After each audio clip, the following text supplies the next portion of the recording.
Power space को भी cater करती है कंपनी। विमल जी, आप हमारे साथ बने रहें। एक इंपॉर्टेंट अपडेट अपने व्यूअर्स को भी पावर स्पेस से जुड़ा हुआ ही दे देते हैं, क्योंकि आप भी इस स्पेस को केटर करते हैं। डिम्पी हमारे साथ कुछ important details from this space लेकर बने हुए हैं। डिम्पी, बताएं क्या डिटेल्स हैं आपके पास। डिटेल आप अपनी स्क्रीन पे देख पा रहे होंगे कि 122 साल की भीषण गर्मी हो सकती है और इसी के लिए आप बिल्कुल तैयार हो जाइए। खैर, तैयार आपको भी होना और पावर कंपनीज भी तैयार हो रही हैं, क्योंकि वो पावरफुल सेक्टर के तौर पर उभर सकती हैं। खैर, आपकी स्क्रीन पर सारी वो कंपनीज दिख रही होंगी जिन्होंने बेहतरीन रिटर्न दिया सिर्फ अप्रैल के महीने में। अभी तो गर्मी अपने चरम पर नहीं पहुंची है, रिटर्न आपको बढ़ना शुरू हो गए हैं। 26%, 15%, 18% के रिटर्न है। पावर सेक्टर में मजबूत डिमांड है, एक सबसे बड़ी बात है। और इसके अंदर जो गर्मी जो है, इसके अंदर और तड़का लगा रही है, जो 122 साल में सबसे ज़्यादा पड़ने वाली है। अगर आप लोड फैक्टर के हिसाब से भी देखेंगे तो 60% होने की उम्मीद है FY23 में थर्मल पावर का लोड फैक्टर, यानी कि थर्मल कंपनीज के लिए भी एक बड़ी अपॉर्चुनिटी के तौर पर हो सकता है। पावर कंपनियों को कोयले की सप्लाई में प्राथमिकता मिलेगी।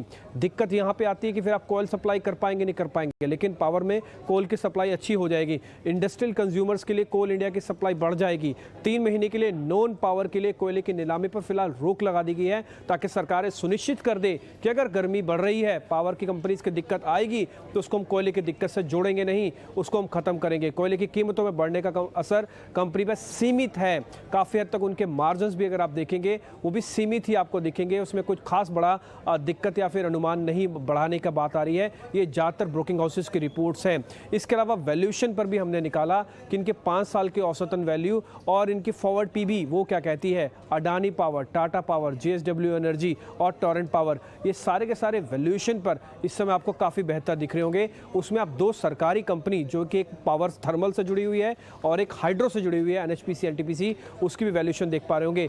पावर के लिए ट्रिगर क्या क्या आगे चल के सरकार एक तो अमेंडमेंट बिल लेके आ रही है, इसमें बदलाव करना चाहती है सरकार। राज्यों के डिस्कॉम्स को, जो कि बिजली सप्लाई करते हैं, बिजली वितरण में रहते हैं, उसका निजीकरण में आगे थोड़ा बढ़ना चाहती है। इसके अलावा ट्रांसमिशन का जो घाटा है उसको भी थोड़ा कम करना चाहती है। उसके लिए स्मार्ट मीटर्स की मुहिम पिछले 3 साल से सरकार चला रही है और राज्यों को भी बोला गया कि आप थोड़ा और चौकसी बरतें।